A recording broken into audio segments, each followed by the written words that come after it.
When did your class unite against a teacher? Mrs. Whitmore was our AP literature teacher, and she was intense. Picture a woman in her late 50s with steel gray hair pulled back so tight it seemed to stretch her face, wearing the same 3 rotating blazers every week. She had this way of looking at you like you were something unpleasant she'd stepped in, and her voice had this sharp quality that could cut glass. Now I want to be clear. I'm all for demanding teachers. My favorite teachers were often the hardest ones. But Mrs. Whitmore wasn't just demanding. She was cruel in a way that felt personal and systematic. Our class was pretty typical for AP Lit. About 25 kids, most of us college-bound, ranging from overachievers to kids whose parents forced them into AP classes. We had Sarah, the perfectionist who color-coded her notes. Marcus, the class clown who somehow always had the most insightful comments. Jenny, who wrote poetry in the margins of her textbooks. And David, a quiet kid who struggled with a stutter but had brilliant ideas when he could get them out. The problem started almost immediately in September. Mrs. Whitmore had this thing she called intellectual accountability. Sounds reasonable, right? Except her version involved public humiliation disguised as academic rigor. If you gave an answer she deemed insufficiently thoughtful, she wouldn't just correct you. She'd dissect your response word by word in front of the class, making comments like, "I'm not sure how you expect to succeed in college if you can't form a coherent argument about basic symbolism." She'd let the silence hang after these remarks, watching you squirm. But the real pattern became clear when we noticed who she targeted most. David, with his stutter, became her favorite victim. Every time he'd raise his hand, which became less and less frequent, she'd call on him and then interrupt him mid-sentence. "David, I don't have all day. If you can't articulate your thoughts clearly, perhaps you should spend more time organizing them before speaking." Jenny, who came from a working-class family and sometimes had to leave early for her part-time job, was constantly made to feel like her priorities were wrong. "I suppose stocking shelves is more important than Chaucer to some people," Mrs. Whitmore would say when Jenny asked to leave 5 minutes early. Marcus, whose humor was actually a coping mechanism for some serious stuff going on at home, was shut down brutally. "Mr. Rodriguez, perhaps you think literature is a joke, but I assure you, your grades will be no laughing matter." By October, the classroom atmosphere was toxic. Kids stopped participating unless directly called on. The joy of discussing books, which most of us actually loved, was completely gone. We were all just trying to survive each 50-minute period. I remember the exact moment I realized how bad it had gotten. Sarah, our star student, started crying during a discussion of The Great Gatsby. Not because the book was sad, but because Mrs. Whitmore had spent 5 minutes explaining why Sarah's interpretation of the green light symbolism was pedestrian and lacking in any meaningful depth. After class, a few of us lingered in the hallway. Nobody said much, but we all knew something was seriously wrong. That's when Marcus, despite everything, cracked a joke. "Well, at least we're all suffering together, right?" And something clicked. We were all in this together. Started small. A few of us began meeting after school. Not officially, just happening to study in the same corner of the library. We'd help each other with Mrs. Whitmore's impossible assignments, sharing notes and interpretations. More importantly, we started talking about what was happening in that classroom. "She made me feel so stupid today," Jenny said one afternoon, her voice barely above a whisper. "You're not stupid," David said firmly, his stutter barely noticeable when he was passionate about something. She's mean." Sarah nodded vigorously. "My mom asked me why I was so stressed lately, and when I tried to explain, she couldn't believe a teacher would act like that." That was the spark. Sarah's mom, it turned out, was a former teacher herself and was horrified by what she was hearing. She encouraged Sarah to document what was happening. Not to get anyone in trouble, but to have a record. Word spread quietly through our class. Not like gossip, but like a underground resistance movement. We started paying attention differently, not just to survive the class, but to bear witness to what was happening.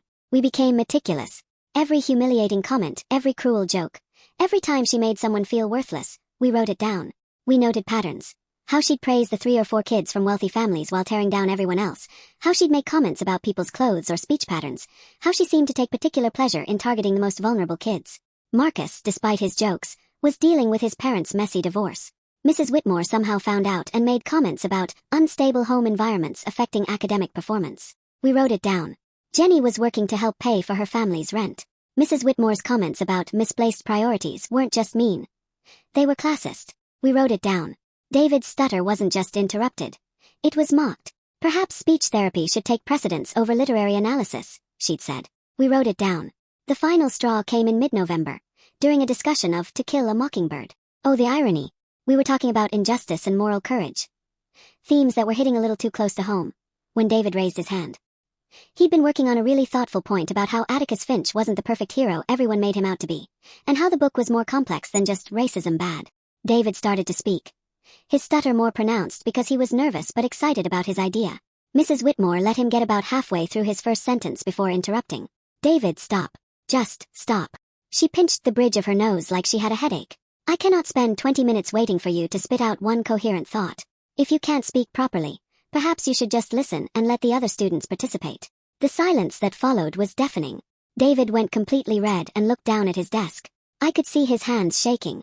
That's when something beautiful happened. Sarah raised her hand. When Mrs. Whitmore called on her, she said, "I'd like to hear what David was saying. I think he was making an important point." Mrs. Whitmore looked annoyed. "Miss Peterson, we need to move on." "I'd like to hear it too," said Marcus. Then Jenny. "Me too." One by one, every single kid in that class said they wanted to hear David's point. Not just the kids in our little study group, but everyone. Even the quiet ones who never spoke up, even the kids who usually just went along with whatever the teacher wanted. Mrs. Whitmore's face went through several interesting color changes. "This is highly irregular." "David," Sarah said, turning in her seat to face him directly, ignoring Mrs. Whitmore completely. "What were you going to say?" And David, bless him, took a deep breath and delivered one of the most thoughtful, nuanced analyses of literature I'd ever heard from someone our age. His stutter was still there, but every single person in that room was listening intently, and Mrs. Whitmore couldn't say a damn thing without looking like even more of a monster than she already did. When David finished, the entire class, I kid you not, applauded. Mrs. Whitmore was furious, but she couldn't punish all of us for listening to a classmate's literary analysis. She dismissed us early, her hands literally shaking with rage. That afternoon, our informal study group made a decision. We were done being quietly miserable. We were going to do something about it. Sarah's mom helped us figure out the proper channels. We organized our documentation, got statements from multiple students, and reached out to parents who were willing to support us. Turns out, a lot of parents had been hearing concerning things about Mrs. Whitmore's class but didn't realize how widespread the problem was. The beautiful thing was how organic it became. Word spread through the junior class, then to seniors who'd had Mrs. Whitmore the year before. "Oh my God," one senior said when she heard what we were doing. "I thought I was just too sensitive. She made me hate reading for months." The meeting with the principal, the department head, and Mrs. Whitmore was intense. Our parents were there, we had our documentation, and we'd prepared statements. Not angry rants, but clear, specific examples of behavior that was affecting our education and mental health. Mrs. Whitmore tried to defend herself, claiming she was just maintaining high standards. But when the principal read back some of her exact quotes, things like telling Jenny her family's financial struggles were not an excuse for mediocrity, or asking Marcus if his home situation was why he couldn't focus. Even she seemed to realize how awful it sounded. The department head, Mrs. Garcia, looked genuinely shocked. "In all my years of teaching," she said, "I have never heard of a classroom environment like this. This is not rigorous teaching. This is harassment." Mrs. Whitmore was put on administrative leave pending a full investigation. A substitute came in who was strict but fair, and slowly, our class started to remember why we'd loved literature in the first place. The investigation found multiple violations of the school's code of conduct. Mrs. Whitmore was ultimately forced to resign. We heard later that similar complaints had been filed at her previous school, but nothing had been done because no group of students had ever organized like we did. The rest of junior year was like night and day. Our substitute, Mr. Chen, pushed us academically but treated us with respect. Class discussions became vibrant again. David started participating regularly, his confidence growing every day. Jenny's insights about class and social justice in literature became some of our most meaningful conversations. Marcus's humor found its place again, but now it was joyful rather than defensive. We all passed the AP exam. David got a 4 and several of us got 5s. But more importantly, we learned something about standing up for what's right, about the power of solidarity, about how ordinary people can create change when they work together. Looking back, I think Mrs. Whitmore was probably miserable herself. Hurt people and all that. But that doesn't excuse the damage she was doing to a classroom full of teenagers who were just trying to learn and grow. The experience taught me that silence in the face of injustice is complicity. It taught me that adults aren't always right just because they're adults. It taught me that when good people come together, they can create change even in situations that feel powerless. Most importantly, it taught me about the difference between high standards and cruelty. Real teachers challenge you because they believe in your potential. They push you because they see something in you worth developing. They never ever tear you down to build themselves up. David ended up getting into a great college and became a teacher himself. He sent me a Facebook message a few years ago saying that experience with Mrs. Whitmore was part of what motivated him to go into education, to be the kind of teacher he'd needed that year. Sarah became a social worker. Marcus is a comedian now, seriously, but he also volunteers with at-risk youth. Jenny got her degree and works in non-profit advocacy.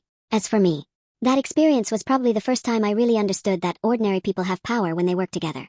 It shaped how I approach problems in my career, my relationships, and my community involvement ever since. Sometimes I wonder what would have happened if we hadn't stood up that day in November. How many more kids would have been broken down? How long would Mrs. Whitmore have continued teaching that way? But we did stand up. A classroom full of 17-year-olds looked at an unjust situation and said, No more. And you know what? It worked.